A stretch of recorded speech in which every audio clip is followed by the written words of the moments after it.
papa itu dulu semua eventnya sponsornya oleh Pertamina.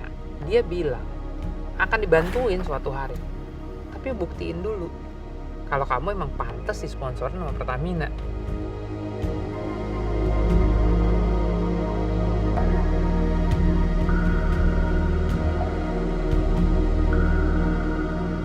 Nama saya adalah Rifat Sungkar, saya adalah anak dari Helmi Sungkar dan Tria Sungkar. Saya itu adalah generasi keempat sebagai pembalap di keluarga saya. Pada saat itu mereka adalah pereli Indonesia, pembalap Indonesia tahun 50-60an. Kebetulan ibu saya nyetir, bapak saya navigator. Tahun itu saya ngerasain di tahun 80-an, tetapi saya ngeliat juga bahwa di tahun 70-an sepertinya nggak ada border, nggak ada batasan gitu ya. Kalau mau ikut balap, regulasi itu belum banyak dibatasin. Namun di sisi lain, dari sisi penonton, balap tuh jadi kayak culture budaya baru. Orang tuh nonton balap tuh kayak pergi piknik, bawa keluarga gitu. Dan itu aura yang memang saya suka dari dulu. Di tahun 80-an berlanjut ke tahun 90-an itu udah agak beda ceritanya. Teknologi udah berubah, regulasi juga berubah. Nah di sini background orang tua saya itu adalah penyelenggara olahraga bermotor Indonesia, motorsport, baik itu roda 2 maupun roda 4. Karena saya punya akses untuk belajar, akhirnya saya mencoba ikutan. Pah, boleh nggak? Daftar gratis dong, nggak punya uang nih. Oh nggak masalah, no problem, itu sponsor dari papa. Tapi kalau menang juga nggak ada hadiah duit. Saya itu mekanik dari ibunya. Setelah ibunya selesai balapan, ternyata Mas Rifat pengen jadi pembalap juga. Mas Rifat pengen supaya mengikuti jejak dari ibunya itu, saya diminta untuk membantu untuk menyiapkan semua persiapan untuk Mas Rifat balapan itu. Nggak semudah dan nggak seindah yang diceritain orang-orang banyak. Karena oh ya Rifat naik mobil ini, naik mobil itu. Tapi nggak banyak orang tahu kalau mobil itu harus bayar sendiri. Orang tua saya nggak support gitu. Kemudian juga resiko juga tanggung sendiri. Dulu saya pikir itu semuanya hal yang sangat nggak menyenangkan. Tetapi berapa tahun kemudian saya realize kalau dulu semuanya gampang, saya nggak bakal berusaha sekeras ini sampai sekarang. 96 juara umum 2, sampai 97 dengan Evo 3, gue juara 1 di BSD Sprint Rally dan juara 1 Junior Rally. Tetapi di tahun 97 itu mereka tim pabrik gede, gue nyetir Evo 3 full standar, nothing gitu. Kalau Pertamina mau bayar orang yang lebih kenceng ada, yang lebih pintar mungkin ada, tapi yang lebih konsisten dari gue nggak ada. Baru berasa kompetitif begitu masuk ke 98 dengan senjata yang lebih benar. Itu waktu yang menyenangkan dan tidak menyenangkan jadi satu. 5 kali juara nasional. Kenapa? Tahun pertama super excited karena target sampai. Tahun kedua masih excited. Tahun ketiga ya excited lah. Tapi di tahun ketiga ini udah mikir, apalagi nih kalau udah menang 3 kali. Di tahun keempat ini jalanin lagi, menang lagi kan. Sampai akhirnya di tahun kelima ini kejadian lagi.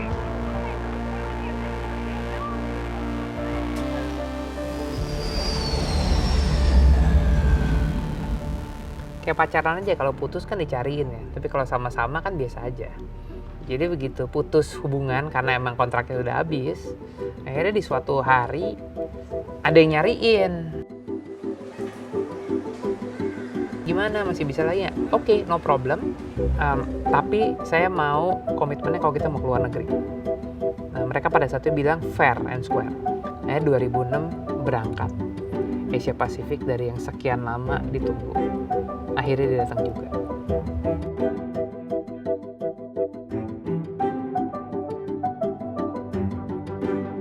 Tapi dari Asia Pasifik saya belajar banyak sih. Belajar harus menerima suka dikecilin orang. Dia tanya, oke dari negara mana aja? Ada yang dari Jerman, ada yang dari Rusia, ada siapa?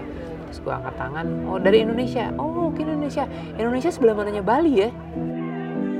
Dan ini orang kan nggak tahu Indonesia apa. Rifat, kamu backgroundnya apa? Kok bisa sampai New Zealand? Oh, saya juara nasional Indonesia 5 kali pada saat itu. Oh gitu. Oh jadi lu tuh ikan yang gede di kolam yang kecil deh. Perumpamannya lu hebat, tapi kita nggak ada yang kenal sama lu. Kalau mau jadi ikan yang gede, bertandingnya di sini karena ada orang dari seluruh dunia datang. Tapi dari 87 mobil, gue juara umum 3. Maksudnya I'm came from nowhere, nggak ada yang pernah denger Rifat itu siapa. So, di situ orang lihat, siapa nih Rifat ini? Ya akhirnya setahun di Asia Pasifik, kenal sama semua orang. Dan semua ya, yang paling gue bangga adalah gue sama Pertamina ngibarin bendera merah putih dan Indonesia Raya di tempat yang mungkin nggak ada yang pernah expect gitu loh.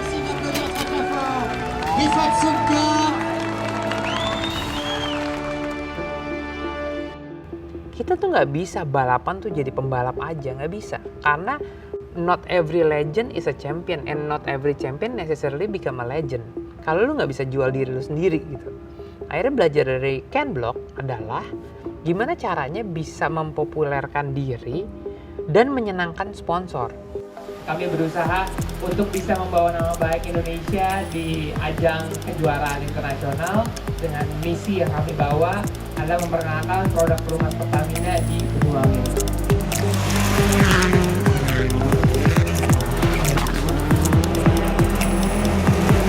Rifat Sunkar is in third place, along with Marshall Clark sitting in the silly seat with him. Definitely this weekend is amazing. Congratulations to Ken and also David, they deserve to win. Awesome, nice to have you here, Rifat. Rifat Sunkar! Misi keberangkatan ke Amerika itu bukan mau jajah Amerika, tapi mau mempopulerkan produk kita di Amerika dan mempopulerkan Indonesia itu bisa apa.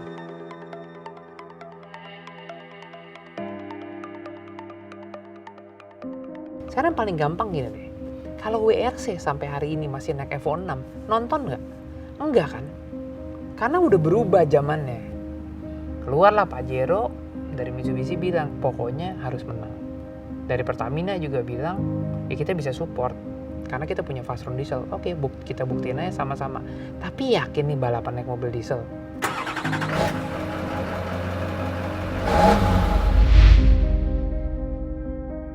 Pesertanya itu 200. Dan hanya satu mobil diesel di antara 200 mobil. Segalanya itu mesti ada trigger. Dan biasanya orang nggak suka dikalahkan dengan kehadiran sesuatu yang baru. Kebetulan kehadiran sesuatu yang baru ini barang lemah. Ya Pajero dengan mesin diesel kan dianggap lemah. Very slow jam 5. Awas.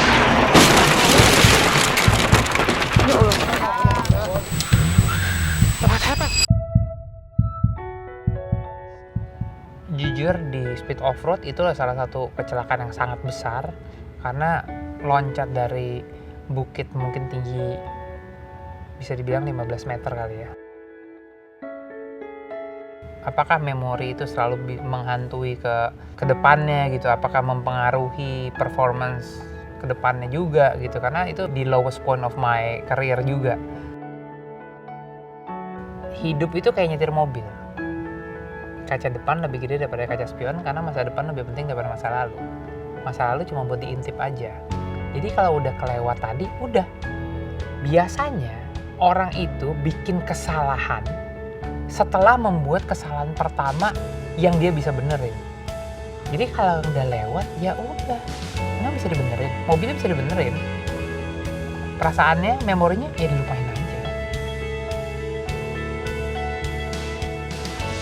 Dan di tahun itu dengan strategi yang tepat kita bisa juara 1 di antara 200 mobil itu.